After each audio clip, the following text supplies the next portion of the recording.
ವೀಕ್ಷಕರೇ, ನಮ್ಮ ಚಳ್ಳಕೆರೆ ಟಿವಿಗೆ ಸ್ವಾಗತ. ಇಂದಿನ ಪ್ರಮುಖ ಸುದ್ದಿ. ಭಕ್ತ ಸಮೂಹ ಭಕ್ತಿ ಪರವಶವಾಗಿ ಶಿರಬಾಗಿ ನಮಿಸುತ್ತಿದ್ದ ದೃಶ್ಯ ಭಾನುವಾರ ಕಂಡುಬಂತು. ಹೌದು, ಇದು ನಾಯಕನಹಟ್ಟಿ ಗುರು ತಿಪ್ಪೇರುದ್ರಸ್ವಾಮಿ ಪಲ್ಲಕ್ಕಿ ಉತ್ಸವ ವೇಳೆ ಸಿಂಗಾರಗೊಂಡ ಪಟ್ಟದ ಬಸವಣ್ಣ ಗಂಭೀರವಾಗಿ ಪಲ್ಲಕ್ಕಿಗೆ ಮಾರ್ಗ ತೋರುತ್ತಿರಲು ಪಂಜು, ಪಕ್ಕೆ ಛತ್ರಿ, ಚಾಮರಗಳ ನಡುವೆ ಗುರು ತಿಪ್ಪೇರುದ್ರಸ್ವಾಮಿ ಉತ್ಸವ ಮೂರ್ತಿ ಪಲ್ಲಕ್ಕಿಯಲ್ಲಿ ಇರಿಸಿ ರಾಜಬೀದಿಯಲ್ಲಿ ಬೀರುತ್ತಿರಲು ನೆರೆದ ಭಕ್ತರು ಭಕ್ತಿ ಸಮರ್ಪಿಸಿದ್ದಾರೆ. ಇದೇ ವೇಳೆ ಪಟ್ಟಣದ ವಕೀಲ ತಿಪ್ಪೇಸ್ವಾಮಿ ಮಾತನಾಡಿದರು. ಇದೇ ಸಂದರ್ಭದಲ್ಲಿ ಗಿರಿಯಜ್ಜ, ದೊರೆ ತಿಪ್ಪೇಸ್ವಾಮಿ ಸೇರಿದಂತೆ ಗ್ರಾಮದ ಬಾಬುದಾರರು, ದೈವಸ್ಥರು, ಗ್ರಾಮಸ್ಥರು, ಸಾವಿರಾರು ಭಕ್ತಾದಿಗಳು ಹಾಜರಿದ್ದರು. ಜಾತ್ರಾ ಮಹೋತ್ಸವ ಎಲ್ಲ ಕಂಪ್ಲೀಟ್ ಆದಮೇಲೆ ಈ ಮೂರ್ತಿ ಸಮಾರಂಭದ ಮುಖಾಂತರ ಜಾತ್ರಾ ಮಹೋತ್ಸವಕ್ಕೆ ತೆರೆ ಬೀಳುತ್ತದೆ. ಈ ಜಾತ್ರಾ ಮಹೋತ್ಸವದ ಎಲ್ಲ ವಿಧಿವಿಧಾನಗಳನ್ನು ಮುಗಿದು ಕೊನೆಯ ವಿಧಿವಿಧಾನವಾಗಿ ಈ ದೇವರ ಮುಂದೆ ಓಕ್ಲೆ ಉತ್ಸವವನ್ನು ಮಾಡಿಕೊಂಡು ಎಲ್ಲರೂ ಬಣ್ಣ ಎರಚಿಕೊಂಡು ಈ ಸಂಭ್ರಮಾಚರಣೆಯಲ್ಲಿ ಭಾಗವಹಿಸಿ ಈ ಹಟ್ಟಿ ಜಾತ್ರಾ ಮಹೋತ್ಸವವನ್ನು ದೇವಸ್ಥಾನದಲ್ಲಿ ಗುಡಿ ತುಂಬುವ ಮುಖಾಂತರ ಮುಕ್ತಾಯಗೊಳ್ಳುತ್ತದೆ. ಇದು ನಮ್ಮ ತಿಪ್ಪೇಸ್ವಾಮಿ ಜಾತ್ರಾ ಮಹೋತ್ಸವದ ಕೊನೆಯ ಉತ್ಸವವಾಗಿದೆ ಹೇಳಕ್ಕೆ ಇಷ್ಟಪಡ್ತೀನಿ.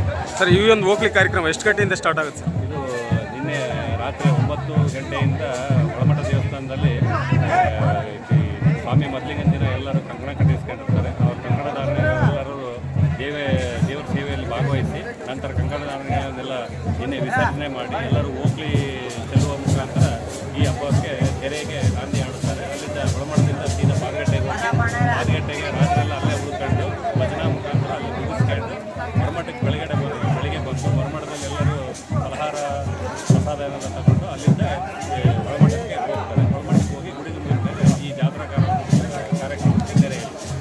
ತಮ್ಮ ಹೆಸರು ಸರ್? ತಮ್ಮ ಹೆಸರು? ನನ್ನ ಹೆಸರು ತಿಪ್ಪೇರುದ್ರ ಅಂತ, ವಕೀಲರು, ನಾಯಕನಹಟ್ಟಿ.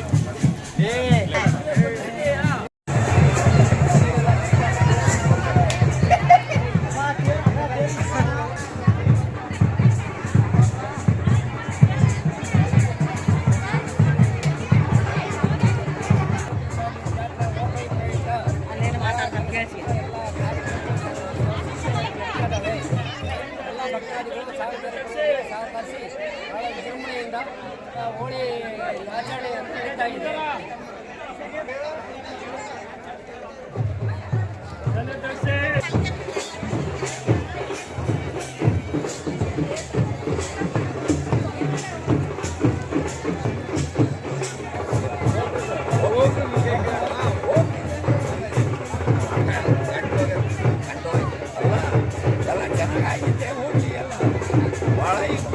ಆಗಿದೆ ಮುಕ್ಕಟ್ಟಾಗಿ ಚೆನ್ನಾಗಿ ಮಾಡ್ಕೊಂಡು ಹೋಗ್ಲಿ ಅಂತ ಎಲ್ಲ ಹುಡುಗರು ಸೇರ್ಕೊಂಡು ಎಲ್ಲ ಒಗ್ಗಟ್ಟಿಂದನೂ ಚೆನ್ನಾಗಿ ಮಾಡ್ಕೊಂಡು ಬರ್ತಾ ಇದ್ದೀವಿ. ಇದೇ ಒಗ್ಗಟ್ಟು ಎಲ್ಲ ಖುಷಿ ಸಂತೋಷದಿಂದ ಯಾವ ಗದ್ದಾ ಗಲಾಟೆ ಇದ್ದಂಗೆ ನಡ್ಕೊಂಡು ಬರಲಿ ಅಂತ ಯಾವುದೋ ಜಾತಿ ಭೇದ ಭಾವ ಇದ್ದಂಗೆ ಮಾಡ್ಕೊಂಡು ಬರ್ತೀವಿ. ಒಗ್ಗಟ್ಟಾಗಿದ್ದೀವಿ. ವಿಶೇಷತೆ ಏನು ಸರ್ ಇದು ಓಕ್ಲಿ? ವಿಶೇಷತೆ ಏನಂದರೆ ಎಲ್ಲರೂ ಹಿಂದಿನಿಂದನೂ ಇತಿಹಾಸದಿಂದ ತಿಪ್ಪೇಸ್ವಾಮಿ ಓಕ್ಲಿ ಆದಮೇಲೆ ಸಂಜೆ ಮಾದಗಟ್ಟೆಗೆ ಹೋಗುತ್ತೆ. ಮಾದಗಟ್ಟೆಯಿಂದ ಹೊರಮಠಕ್ಕೆ ಬರುತ್ತೆ. ಹೊರಮಠದಿಂದ ಒಳಮಠಕ್ಕೆ ಬಂದು ಇಲ್ಲಿಂದ ನಡಪಾಡಿ ಮೇಲೆ ದೇವರು ತಿಪ್ಪೇಸ್ವಾಮಿ ದೇವಸ್ಥಾನ ದೇವ್ರ ಗುಡಿ ಈ ಒಂದು ಜಾತ್ರೆ ವಿಶೇಷ ಮುಕ್ತಾಯ ಆಗುತ್ತೆ. ಈ ಒಂದು ಓಕ್ಲಿ ಕಾರ್ಯಕ್ರಮ ಎಷ್ಟು ಗಂಟೆ ಮುಗಿತು ಸರ್? 11:30 12 ಗಂಟೆ ಆಗುತ್ತೆ. ಬೆಳಗ್ಗೆ 8 ಗಂಟೆಯಿಂದ ಚಾಲು ಆಗುತ್ತೆ. 12:30 1 ಗಂಟೆ ಮುಗಿಯುತ್ತೆ.